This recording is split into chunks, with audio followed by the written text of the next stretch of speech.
आप सभी छात्र एवं छात्राओं का हमारे इस चैनल में स्वागत है। आज हम डिस्कस करेंगे बिहार विद्यालय परीक्षा समिति के द्वारा जो मासिक परीक्षा आयोजित की जाती है, उस मासिक परीक्षा में जो गणित विषय का जो परीक्षा हुआ है, उस परीक्षा में जो वस्तुनिष्ठ प्रश्न है, उस सभी वस्तुनिष्ठ प्रश्न का विश्लेषण हम पे चर्चा करेंगे। अब हम सभी वस्तुनिष्ठ प्रश्न को लाइन बाय लाइन पढ़ेंगे और उस क्वेश्चन का कैसे हल करेंगे उस पर चर्चा करते हैं। अब हम पहला क्वेश्चन को पढ़ते हैं।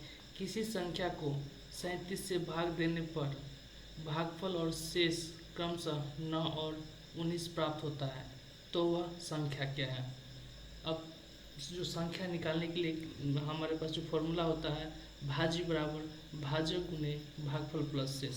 तो यहाँ पे जो संख्या है, किस संख्या यानी भाजक होगा, और भागफल यहाँ पे हमको 9 दिया है और शेष 19 दिया है। सभी को हम इस फॉर्मूला पे सेट करके और इसको सॉल्यूशन कर लेंगे। तो इसका जो आंसर होगा वो हमारा 352 आएगा। उसके बाद दूसरा जो क्वेश्चन है, 361 और 114 का मौसो यानी महत्तम समावर्तक क्या होगा वो निकालना है। तो यहाँ पे 361 को 114 से हमने भाग दिया। भाग देने के बाद जो हमारे पास जो रेस्ट बचा उसको फिर हम पुनः भाग दिए। तो फाइनल जो 19 से जो कट गया तो वही हमारा महत्तम समावर्तक कहलाता है, जो हमारे पास जो बायां साइड में रखता है। तो यहाँ पे इसका आंसर 19 आ गया। नेक्स्ट है, यदि n एक विषम संख्या हो तो n² - 1 निम्न में से किस संख्या से पूर्णतः विभाजित होगा? तो इसका आंसर जो होगा वो n+1 होगा। अब हम चौथा क्वेश्चन पे आते हैं। 140 का अभाज्य गुणनखंड क्या है? यानी 140 का जो प्राइम फैक्टराइजेशन है वो उसको निकालना है। तो यहाँ पे 140 का हम फैक्टर करेंगे। तो फैक्टर करने के बाद हमारा जो फैक्टर होगा वो 4 × 5 × 7 होगा। तो 4 का जो ऑप्शन ए है वो करेक्ट है। पांचवा क्वेश्चन पे आते हैं। 287 को किस संख्या से भाग देना चाहिए जिससे भागफल और शेष क्रमशः 16 और 15 प्राप्त होता है? तो फिर हम क्या करेंगे, इस फॉर्म जो हमारे पास जो फॉर्मूला होता है, भाज्य बराबर भाजक गुने भागफल प्लस शेष, तो हमें जो पता है वो भाज्य पता है, भाजक पता नहीं है, और भागफल और प्लस शेष पता है। तो हम भाजक निकाल लेंगे यहाँ से। तो भाजक जो निकालेंगे तो उसका जो आंसर होगा वो 17 आएगा। तो यहाँ पे जो 5 का जो आंसर होगा वो डी ऑप्शन होगा। छठा क्वेश्चन है हमारा, सबसे छोटी अभाज्य संख्या और सबसे छोटी यौगिक संख्या का महत्तम समावर्तक क्या होगा? तो हमने यहाँ पे सबसे छोटी अभाज्य संख्या जो होता है वो 2 होता है, और सबसे छोटी जो यौगिक संख्या होता है वो 4 होता है। इस 2 और 4 को जब हम HCF निकालेंगे यानी महत्तम समावर्तक निकालेंगे तो इसका आंसर 2 होगा। तो 6 का जो आंसर होगा वो 2 आंसर होगा। अब 7वां क्वेश्चन पे आते हैं। दो संख्या 24 और 84 का मौसम 12 हो तो लॉस ऑफ क्या होगा? यानी 24 और 86 का जो महत्तम समावर्तक है वो 12 दिया हुआ है, और जो लघुत्तम समावर्तक है वो हमको निकालना है। तो जो फॉर्मूला होता है, मौसो इंटू लॉसो बराबर पहली संख्या इंटू दूसरी संख्या। तो हमको जो पता है वो मौसो पता है और मौसो पता है, और पहली संख्या इंटू दूसरी संख्या पता है, लेकिन लॉसो पता नहीं है। लॉसो निकालना है। तो लॉसो को जो हम क्या करेंगे, x मान लेंगे, और x मान के इस फॉर्मूला पे उस सभी वैल्यू को हम पुट कर देंगे और x का वैल्यू हम निकाल लेंगे। निकालने के बाद जो x का वैल्यू आएगा वो 168 आएगा। तो 7 का आंसर हो जाएगा 168। अब 8 नंबर क्वेश्चन है, दो संख्याओं का गुणनफल उनके लॉसो और मौसो से संबंधित होता है। यानी जो दो संख्या होता है उस संख्या का जो लघुत्तम समावर्तक और महत्तम समावर्तक होता है उस दोनों में क्या संबंध होता है? तो जो फॉर्मूला होता है दो संख्याओं का गुणनफल वो लघुत्तम समावर्तक इंटू महत्तम समावर्तक होता है। तो 8 का जो हमारा आंसर होगा वो आंसर सी होगा। अब 9 नंबर पर आते हैं। 483 बट्टा 644 का सरलीकृत रूप है, यानी जो सिंपलेस्ट फॉर्म, इसको हम क्या करेंगे, तो सिंपलेस्ट फॉर्म निकालने के लिए इस ऊपर वाले को 161 से भाग देंगे और नीचे वाले को भी 161 से भाग देंगे। भाग देने के बाद जो ऊपर में होगा वो 3 से कटेगा और नीचे में जो होगा वो 4 से कटेगा। तो 9 का जो हमारा आंसर होगा वो 3/4 हो जाएगा, यानी ऑप्शन ए। अब 10 नंबर जो क्वेश्चन है, 2 × 5 × 7 किस प्रकार की संख्या है। इस सभी संख्या को हम क्या करेंगे, गुना कर देंगे। गुना करने के बाद जो संख्या आएगा वो 210 आएगा, और जो 210 है वो हमारे क्या है, सम संख्या है। अब 0.6 रेडिकल्स का मान भिन्न में होगा, तो इसको निकालने के लिए हम क्या करते हैं, जो 0.6 है तो पॉइंट को यहाँ से हटाने के बाद हम 9 डालते, पॉइंट को हटाने के बाद हम 9 डालते हैं और ऊपर में 6, तो 6/9 हो जाएगा। फिर उसको हम कट करेंगे तो 2/3 इसका आंसर हो जाएगा।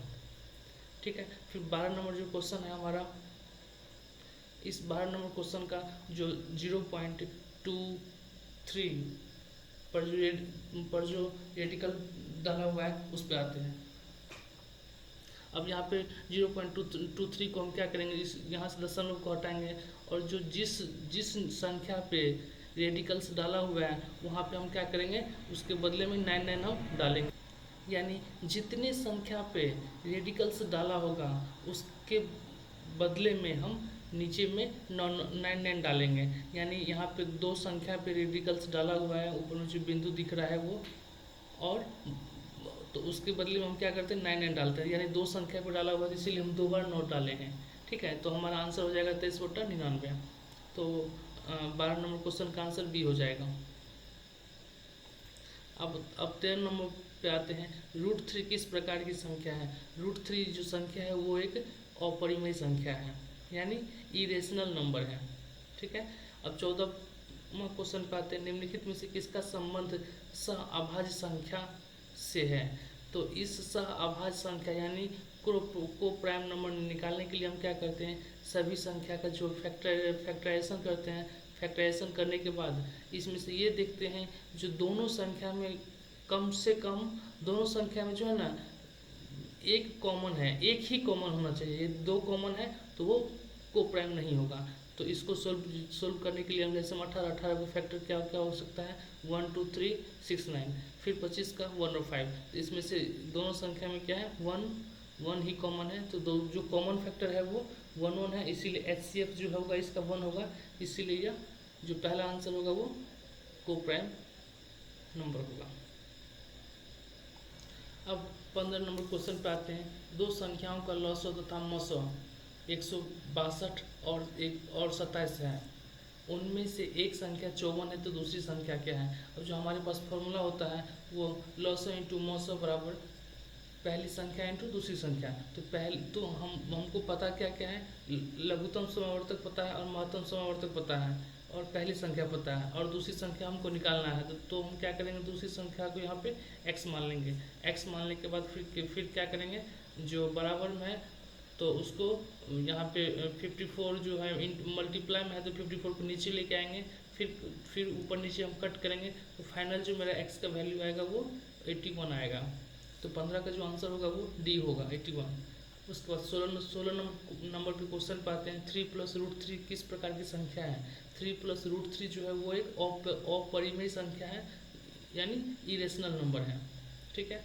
अब 17 नंबर क्वेश्चन पे आते हैं, 0.71 रेडिकल्स प्लस 0.37 रेडिकल्स, इस दोनों संख्या को हम सिंपल जोड़ की तरह इसको जोड़ देंगे और रेडिकल्स को उसमें 2 डिजिट के बाद उसको रेडिकल्स हम डाल देंगे, जैसे यहाँ पे किया गया है। अब 18 नंबर क्वेश्चन पाते हैं, 2 + √3 × 2 - √3। अब 2 + √3 और 2 - √3 ये हमको जो दिखता है वो a² - b² के फॉर्म में दिखता है, यानी a + b × a - b के फॉर्म में दिखता है।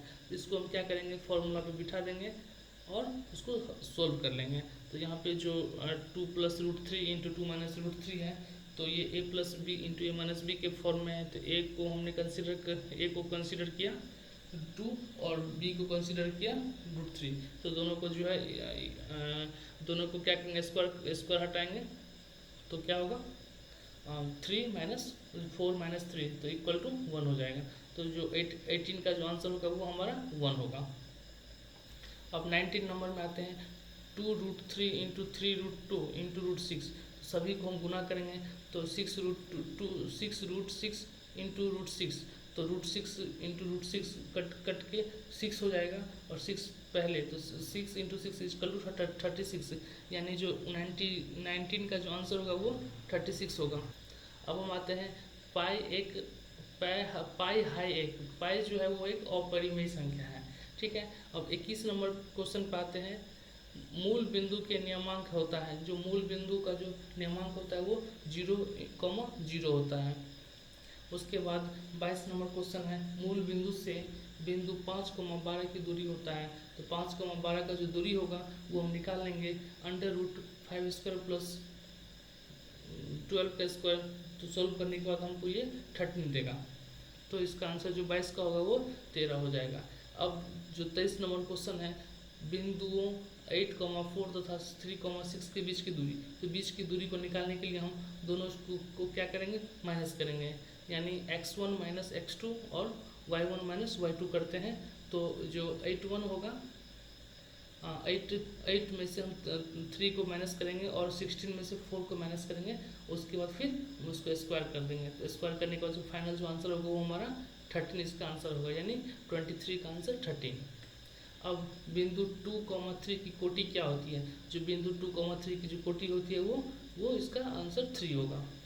फिर बिंदु 7,5 का जो भुज होता है वो भुज क्या होगा, वो 7 होगा। अब x अक्ष और y अक्ष के कटान बिंदु को क्या कहा जाता है, जो x अक्ष और y अक्ष के जो एक दूसरे को काटती है उस बिंदु को हम ओरिजिन कहते हैं, यानी मूल बिंदु कहते हैं। अब 27 नंबर जो क्वेश्चन है हमारा उस पर आते हैं। अब 27 का जो आंसर होगा, बिंदुओं को 2,3 तथा 4,5 को मिलाने वाली रेखाखंड के मध्य बिंदु के नियमांक होते हैं, तो जो इसका आंसर जो होगा 3,4 होगा, जो एक दूसरे को मध्य बिंदु पे मिलाती है। 28 नंबर क्वेश्चन है, 2² इंटू 5 का पावर क्यू इंटू 3 का पावर 2 इंटू 7, इस सभी को जो मल्टीप्लाई करेंगे, मल्टीप्लाई करने के बाद जो उस मल्टीप्लिकेशन में कितने जीरोज आते हैं उस जीरोज को काउंट करना है। जब इसको हम काउंट करेंगे तो 2 जीरो आएगा, तो इसका आंसर क्या होगा 2। अब 29 का आंसर है 17/625 का दशमलव समतुल्यांक क्या होगा, यानी डेसिमल इक्विवेलेंट क्या होगा। इसको हम 17 को 625 से भाग देंगे, तो भाग देने के उपरांत क्या होगा हमारा 0.0272, इसका आंसर आएगा, यानी आंसर 29 का हमारा सी आ जाएगा। अब जो 30 नंबर क्वेश्चन है वो 5005 का अभाज्य गुणनखंड है, इस सभी का हम फैक्टराइजेशन कर लेंगे। फैक्टराइजेशन करने के बाद जो इसका आंसर आएगा 5 इंटू 7 इंटू 11 इंटू 13, यानी 30 का आंसर जो होगा वो आंसर बी होगा।